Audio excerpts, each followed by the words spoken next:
스스로 완전할 수가 없기 때문에 누군가의 인도를 받고 살아갑니다.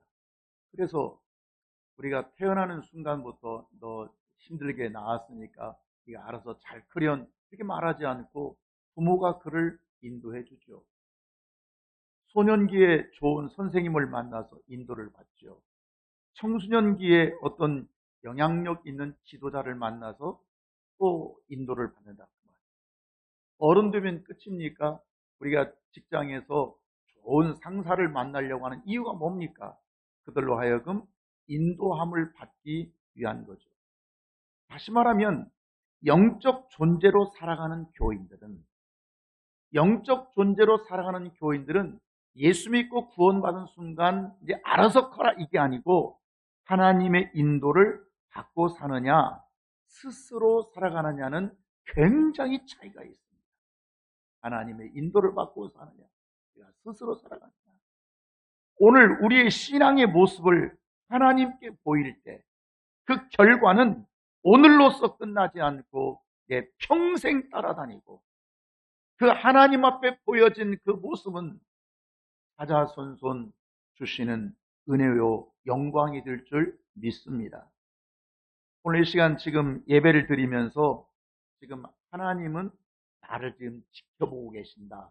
이런 믿음을 가지고 생각하고 예배 드린 사람과 아이고 하나님 잘 몰라 그런 건 잘 몰라 하고 예배 드린 사람은 다를 수밖에 없다. 내가 똑같이 찬송을 부려도 지금 하나님이 내 찬양하는 내 모습, 내 목소리, 내 마음, 내 중심을 하나님은 지금 지켜보고 계신다는 사람의 찬양과 그렇지 않은 사람의 찬양이 같겠습니까? 내가 하나님 앞에서 헌신하고 내가 기도하고 내가 전도하는 모든 일이 지금 하나님이 나를 보고 계셔. 지금 그런 믿음으로 생각으로 하나님 앞에 드려지는 것과 전혀 그런 생각이 없는 자의 생각은 다르다 그 말이에요. 제가 부족하지만 여러분 교회 목회자가 필요한 이유가 뭐죠? 뭐 여러 가지 있겠지만 목회자가 보고 있다고 생각할 때 우리는 우리 신앙의 모습을 좀 더 주의를 기울이게 됩니다. 여러분 뭐 옛날 얘기입니다만 지금이야 그러겠습니까? 아버지가 집에 계시는 것과 안 계시는 건 달라요.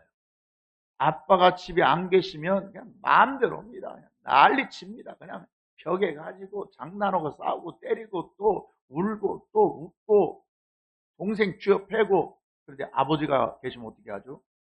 방에 들어가 공부하는 척 손잡고 있죠. 뭐 아버지가 계시나 안 계시나 뭐 똑같을 수 있지만 그러나 계신다고 하는 것과 누군가 나를 지금 보고 있다고 생각하는 것과 보고 있지 않다고 생각하는 그 삶의 모습은 다를 수밖에 없는 것입니다. 사람은 자기 기분 내키는 대로 신앙생활을 하는 사람도 있지만 어떤 사람은 누군가 나를 보고 있다. 지금 하나님이 나를 보시고 계신다고 하는, 지금 목회자가 나를 지금 보고 있다고 하는, 또 지금 성도들이 지금 오늘 내 모습을 보고 있다고 하는 이것과는 굉장히 다르다 그 말입니다. 그리고 누군가가 보고 있다고 하는 걸 의식하는 순간 인정받고 싶은 거죠. 내가 하나님께 인정받고 싶습니다. 내가 목회자에게 인정받고 싶습니다. 내가 많은 교인들로부터 인정받고 싶어 하는 것입니다. 그리고 실질적으로 누가 보고 있다와 보든지 말든지 내 기분대로 신앙생활하는 자는 반드시 열매가 다를 수밖에 없는 것입니다. 이런 신앙은 소심파가 아닙니다. 이런 신앙을 마카파라고 얘기하는 것입니다. 신앙이라고 하는 것은 그럴 수가 없는 것이죠. 그러니까 하나님은 우리를 지켜보시고 그 눈에 발견된 대로 하나님이 보이시는 그 눈에 발견된 대로 우리를 인도하신다고 합니다. 한번 따라하겠습니다. 하나님은 나를 지켜보시고 인도하신다. 아멘입니까? 다시 한번 시작. 하나님은 나를 지켜보시고 인도하신다. 아무나 인도하는 게 아닙니다. 하나님이 괜히 시간이 남아서 할 일이 없어서 너도 인도해 주 이게 아니라 하나님은 보시고 이 사람은 인도해 줄 만하구나. 이 사람은 아니구나. 그것을 하나님은 판단하시고 인도하신다 그 말이에요. 우리가 사람이 살다 보면 많은 사람을 만나고 삽니다. 그런데 그때는 잘 몰랐어요. 다 이해를 못했어요. 우리가 왜 이렇게 만나야 했는지 그 의미를 잘 몰랐어요. 그런데 세월이 흐르면서 그 사람을 만나지 않았더라면 이 일이 어떻게 이루어졌을까? 목회를 하면서 그렇습니다. 내가 그 사람을 안 만났더라면, 내가 저 장로님을 안 만나고 저 집사님을 안 만나고 권사님을 안 만났더라면 어떻게 이 일을 할 수 있을까? 여러분, 이렇게 정말 새록새록 느껴지면서 하나님이 우리의 만남까지도 인도하셨구나 하는 것을 깨닫게 되는 것입니다. 우연이 아닙니다. 하나님이 강권하시는 계획과 섭리가 있었다고 하는 것을 알게 되는 것입니다.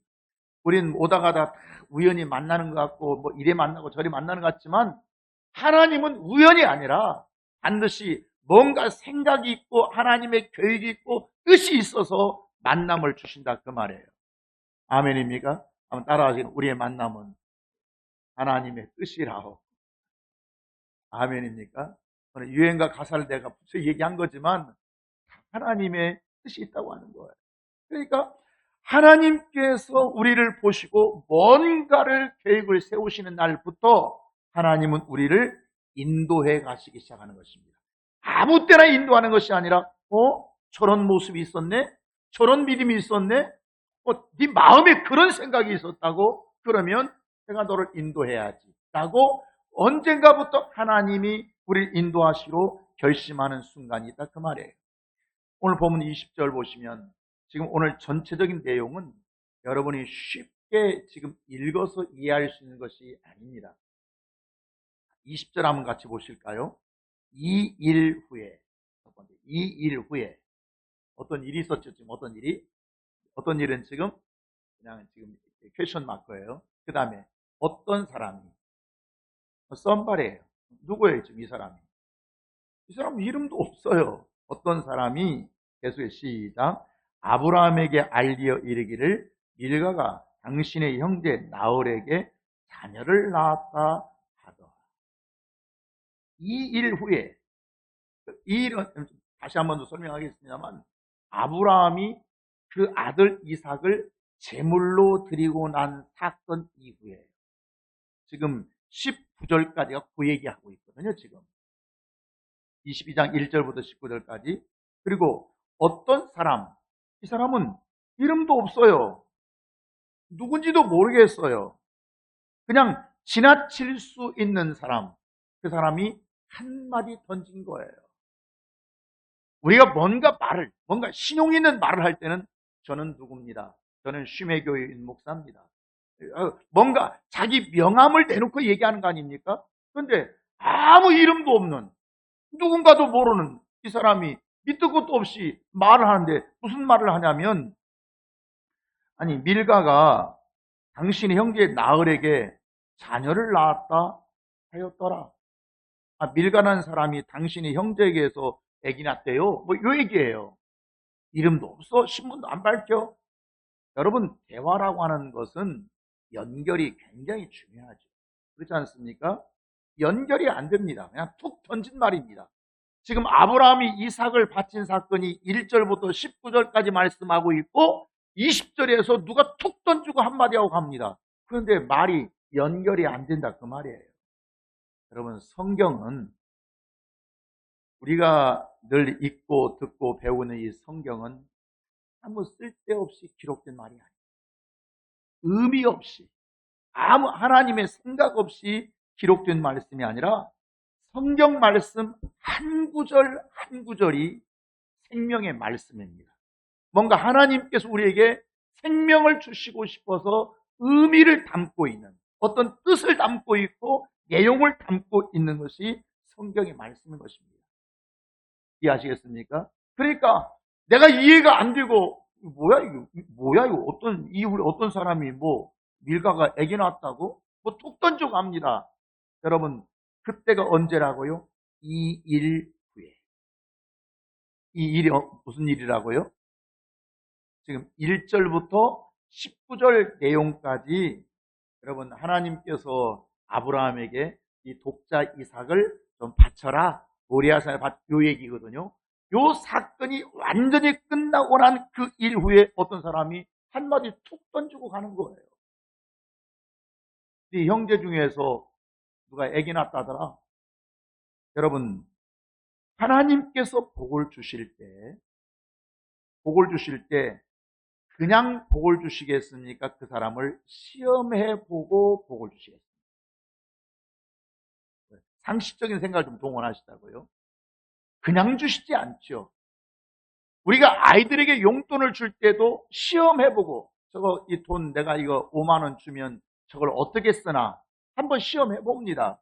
그래서 네가 저축도 할 줄 안다고, 네가 하나님 앞에 11조도 드릴 줄 안다고, 신앙 문제도 그리고 또 그걸 아껴 쓴다고, 너 검소하구나.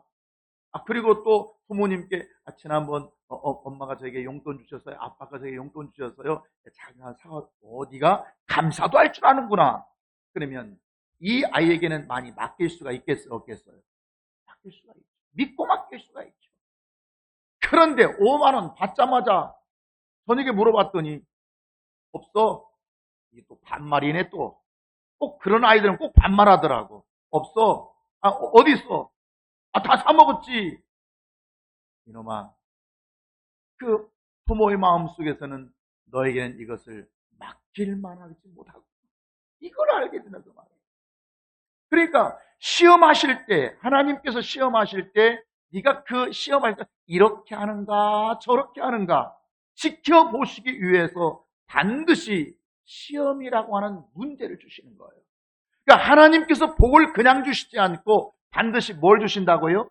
시험해 보시고 시험을 줘보고 그 시험 앞에서 네가 그것을 이렇게 하는지 저렇게 하는지를 본다 그 말이에요.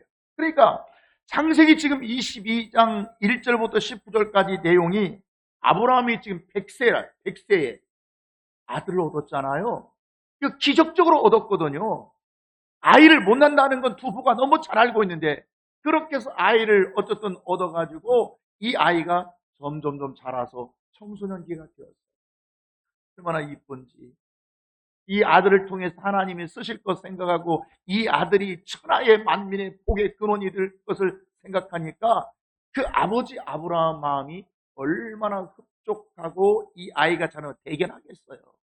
근데 어느 날 그 아이를 모리아 산에 올라가서 번제물로 바쳐라는 거예요. 제물로 바치라는 거예요. 참 기가 막혀. 참 힘든 시험입니다. 견디기 어려운, 감당하기 어려운, 정말 그것을 아무리 하나님 말씀이지만 이걸 수락해야 될지 말아야 될지 힘든 결단이에요.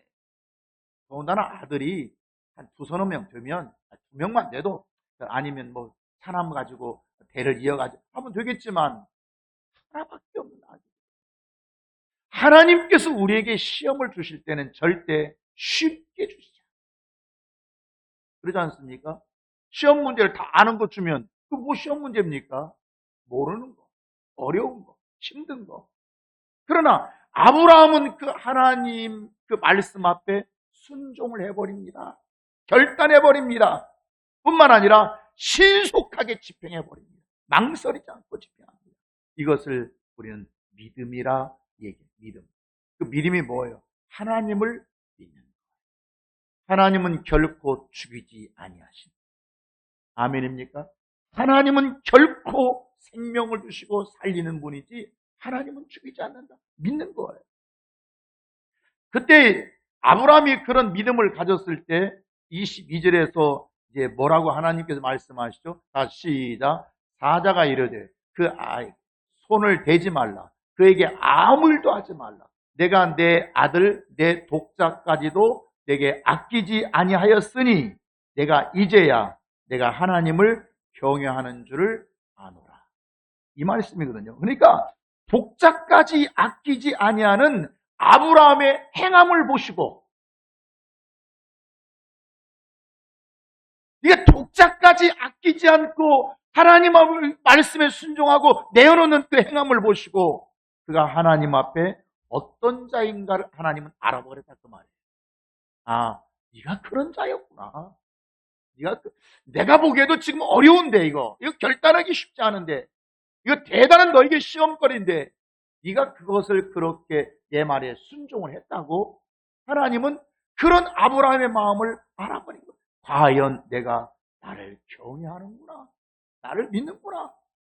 하나님의 역사는 내가 나를 경외하는 것을 알았던 것으로 끝나지 않습니다. 네가 나를 경외한다고?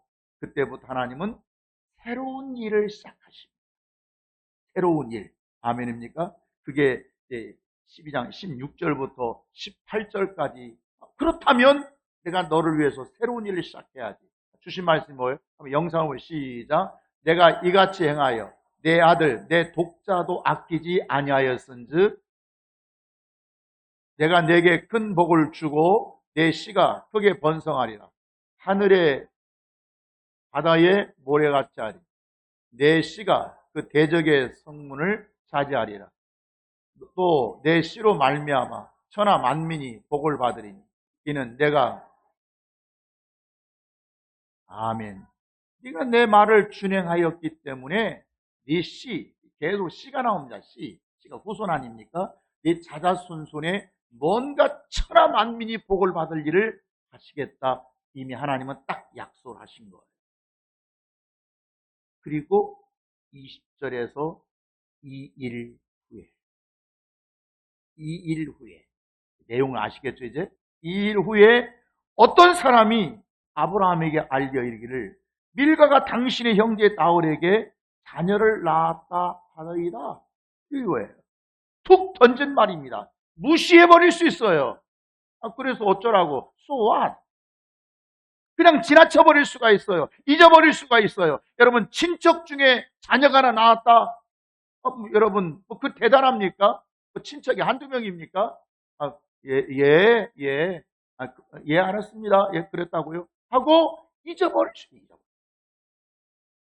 특별히 지금 나와 그 삶의 연결이 안 되면 기억을 하겠습니까? 그리고 잊어버릴 수 있는 것입니다. 21절, 20절 본문에 보면 그렇게 해서 자녀를 낳은 게 8명이 등장을 해요. 그런데 주목할 점은 23절에 있는 사람. 같이 한번 읽어볼까요? 이 8사람은 아브라함의 형제 나홀의 아내 밀가의 소생이며 부두엘은 리브가를 낳았고, 자, 부두엘이라고 하는 형제를 누구를 낳았다고요? 리브가라고 하는 딸을 낳았어요. 리브가를 기억해야겠죠? 리브가가 누굽니까? 이삭의 부인, 이삭의. 모리아 산에서 제물로 바친 이삭의 부인 이름이 누구라고요? 리브가예요, 리브가. 여러분, 창세기 24장, 지금 23장, 22장, 23장, 24장의 내용이 뭐냐면, 그렇게 해서 이제 아브라함이 굉장히 범사의 복을 많이 받았어요. 하나님 믿음에 합격한 거죠. 시험에 합격, 하나님 눈에 보여진 거예요. 너 범사의 복을 받았어요. 그런 사이에 어린 아들 이삭이 점점 자라서 나이가 40세가 됐어요. 그런데 며느리를 좀 얻어야겠어요. 며느리. 그러니까 이삭 아들의 부인을 얻으려고 하는데 그 부인을 얻으려고 종들을 보내는 그 스토리. 지금 며느리가 아브라함 쪽에서는 이삭 쪽에서는 부인을 데리고 오는 그 스토리가 24장 전체예요. 자, 그런데 만약에 아브라함이 오래전에 지금 22장과 24장 사이에는 제 추측건데 세월이 한 23년 정도 지났어요. 20년 이상이 지났어요. 그런데 20여 년 전에 아브라함이 만약에 어떤 이름도 없는 사람이 자기 명함도 내지 않고 자기 형제 중에서 누구 나왔대요. 이 이야기를 듣지 않았더라면 중요합니다. 듣지 않았더라면 만약에 이삭이 리브가를 내 아내로 돕는 자로 얻지 않았더라면 연결해 보세요. 리브가가 야곱을 도와서 축복을 받는 일을 결정적으로 하지 못했을 것입니다. 지금도 상당히 헷갈리고 계시죠?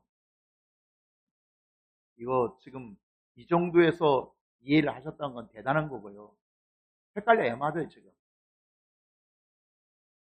자, 제가 세 가지 질문을 한번 해보겠습니다. 질문을 답을 잘 하셔야 돼요. 이삭의 두 아들이 에서와 야곱이 있잖아요. 그러면 이삭 아버지는 누구를 축복하려고 했어요? 에서를 축복하려고 했죠. 그래서 에서야, 너 사냥을 해가지고 와라. 정말 맛있는 별미를 먹고 내가 너를 마음껏 축복하겠다. 분명히 이삭은 누구를 축복하고 싶었냐면 장남 이삭을 축복하고 싶었어요. 두 번째 질문이에요. 일찍이 이들이 태중에 있을 때 하나님의 뜻은 에서에게 있었으니까 야곱에게 있었습니까? 야곱에게 있었어요.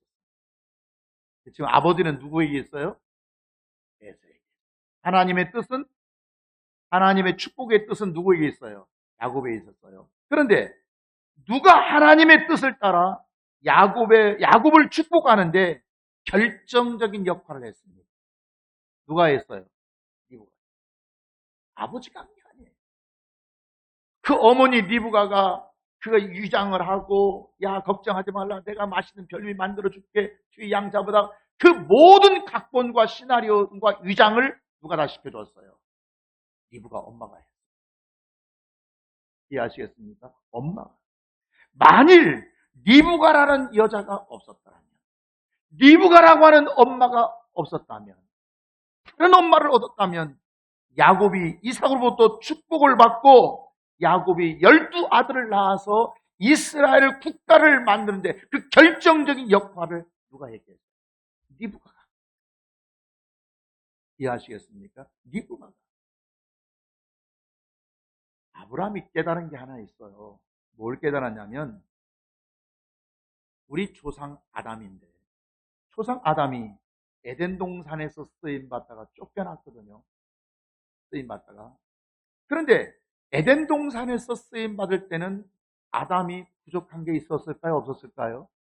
없었어요. 풍성했어요. 풍족했어요. 강이 하나만 있어도 되는데 거기에 4강이 흐를 정도로 무엇이든지 잘 돼요. 풍성해요. 에덴 동산에서는 정말 아담이 조금도 부족함이 없었어요. 그런데 그 에덴 동산에서 범죄하고 난 이후에, 선악과 따먹고 난 이후에 쫓겨나고 쓰임받지 못할 때는 무엇이 그들의 삶을 괴롭혔죠? 가시와 엉겅퀴가 그들을 괴롭혔고, 피땀 흘리는 고통이 있었고요, 해산의 수고가 있었고요, 땀을 흘려야만 그래도 이게 제대로 되지 않는 고통을 받게 됩니다. 이 비참한 현실에서 벗어날 수 있는 길은 무엇이냐? 이 비참한 현실에서 빠져나올 수 있는 유일한 길이 무엇이냐? 그것은 하나님 앞에 다시 쓰임받는 길이다. 이걸 아브라함은 깨달았다. 아브라함은 내 삶의 비참한 현실, 견디기 어려운 고통이 있습니까? 그것은 하나님 앞에 쓰임받는 자리에서 쫓겨났기 때문에. 만약에 우리가 하나님 앞에 쓰임받는 에덴 동산을 떠나지 않았더라면 우리는 정말 풍족하고 풍성하고 에덴 동산의 모든 축복을 누렸을 것입니다.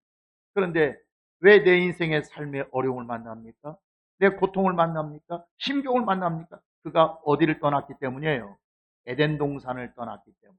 다시 말하면 하나님 앞에 쓰임받는 자리에서 떠났기 때문에.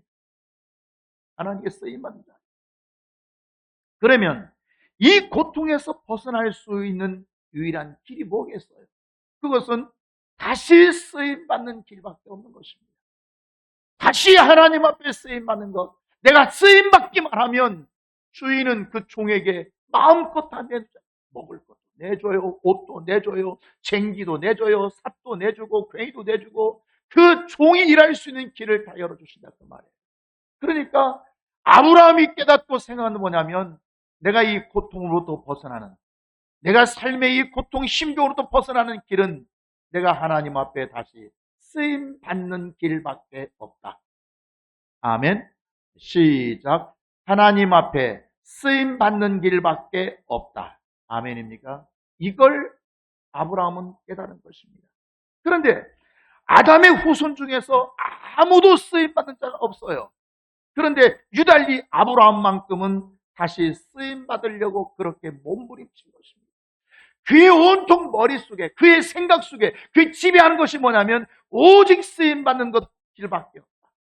내가 쓰임 받아야 된다. 쓰임 받자. 어떻게 쓰임 받을까? 여러분, 내가 쓰임 받고 싶어도 그건 쓰임 받는 게 아니지 않습니까? 내가 삼성 회사에 가서 내가 오늘 일하겠습니다. 가. 아니, 제가 일 좀 하겠습니다. 아니죠. 쓰여줄 자가 나를 들어와서 일하라고 해야 일을 하는 것이지, 내가 마음대로 일하고 싶다고 일하는 게 아니지 않습니까? 내가 좋은 직장 가고 싶다고 가지는 게 아니지 않습니까? 좋은 직장에 나를 오라고 해야 가는 거 아닙니까? 그러니까 그 아브라함의 생각 속에는 내가 이 고통에서 벗어날 수 있는 길은 쓰임받는 것밖에 없다. 쓰임받아야 된다. 쓰임받아야 된다. 그러니까 그 길을 찾는 거예요. 그 간절한 소망도, 그 간절한 바람도 쓰임받아야 다시 산다. 이것이 그의 삶의 생각을 지배하게 되는 거예요.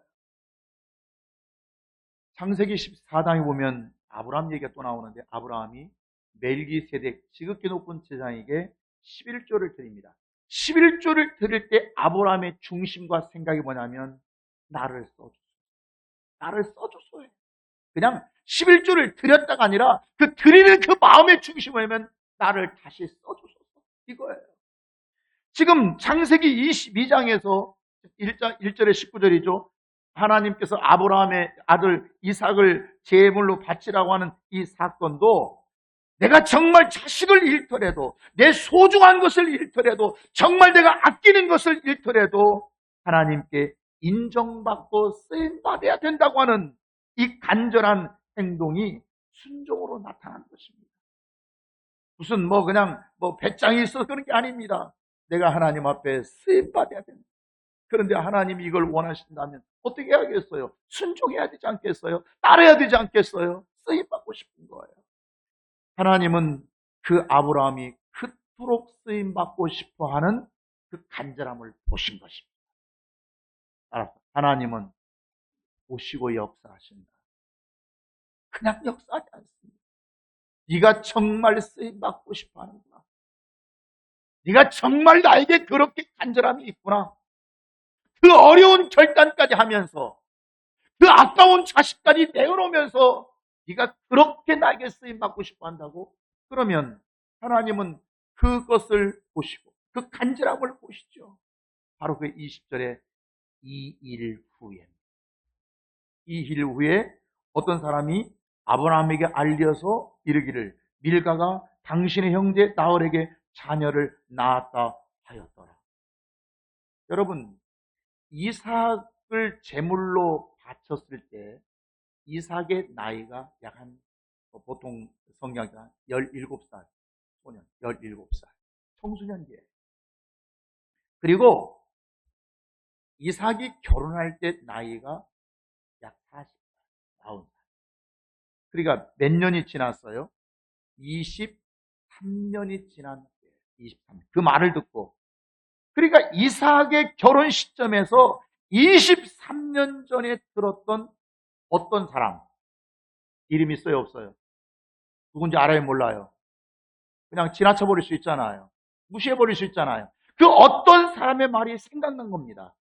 결혼의 시점에서, 그때 참 우리 형제 중에서, 우리 아버지 형제 중에서 참 누가 아기를 낳았다고 했지?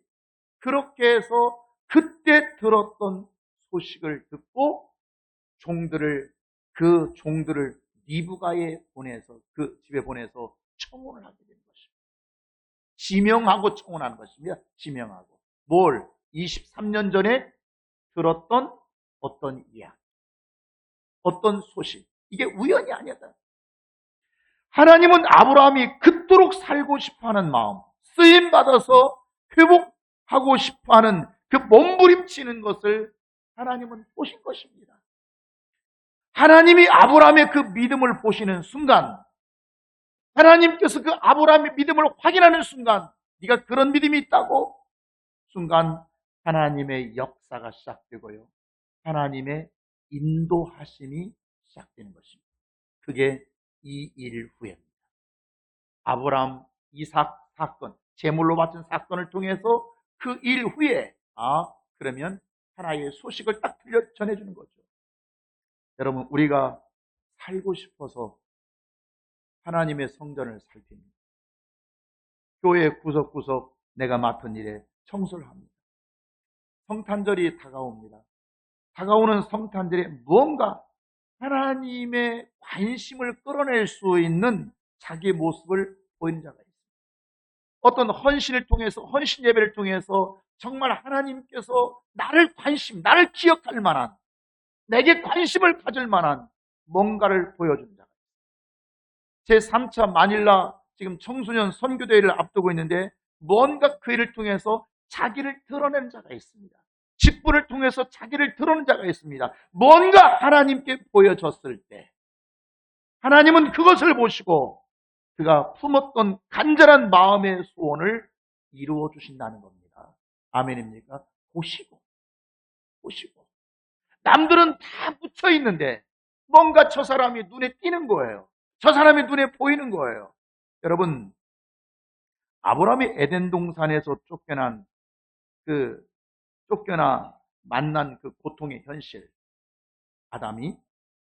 아브라함은 에덴 동산에서 쫓겨난 그 현실, 다시 쓰임 받는 것만이 이 고통에서 벗어나는 길이고 다시 해결받는 것으로 깨달았습니다.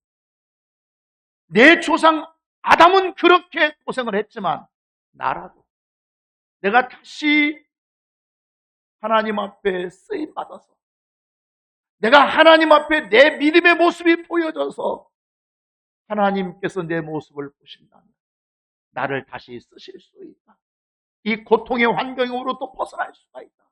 나를 다시 일하는 에덴 동산으로 집어넣을 수 있다고 하는 이 믿음 앞에 서게 되는 것입니다. 교회 일을 하다 보면 교인들이 많아도 그 중에서 눈에 띄는 자가 있습니다.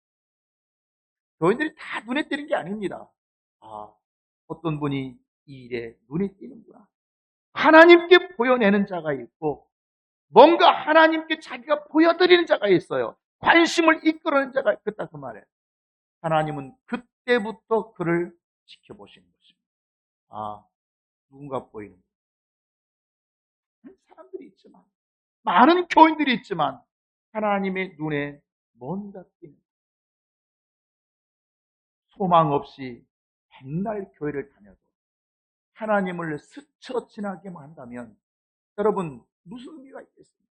내가 교회를 10년, 20년, 30년 평생 다녔는데 한 번도 하나님의 눈에 시선에 띄지 않고 하나님이 보시기에 뭔가 너였구나, 네가 바로 그런 자였구나, 내가 찾는 자였구나, 내가 축복하고 싶은 자였구나 라고 하는 것이 보여지지 않고 그냥 묻혀서 스쳐가는 군중 속에 스쳐 다닌다면 그것이 하나님 앞에 어떤 기적을 바라고 어떤 신비를 바라고 어떤 하나님의 역사를 기대할 수 있겠냐 그 말이에요.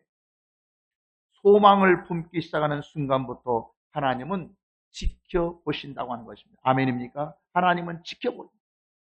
그 다음에 중요한 게 있습니다. 하나님의 눈에 띄지 않습니까? 하나님의 눈에 보여드렸습니다. 그러면 그가 어떤 자인가를 알아보시기 위해서 하나님은 반드시 시험해 보신다고 합니다. 아멘입니까? 시험해 보시면 압니다. 눈에 띄었어요.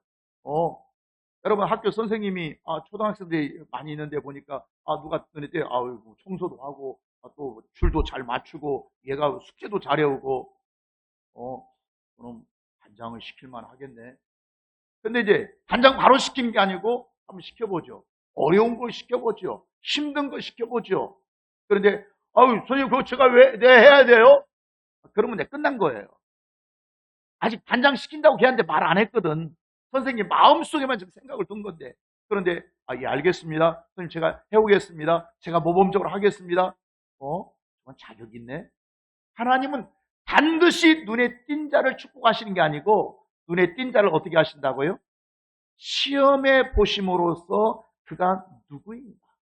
시험이라는 게 뭐냐면 자기가 누구인가, 어떤 마음을 가지고 있는가를 하나님 앞에 보일 기회가 바로 뭐라고요? 시험이라.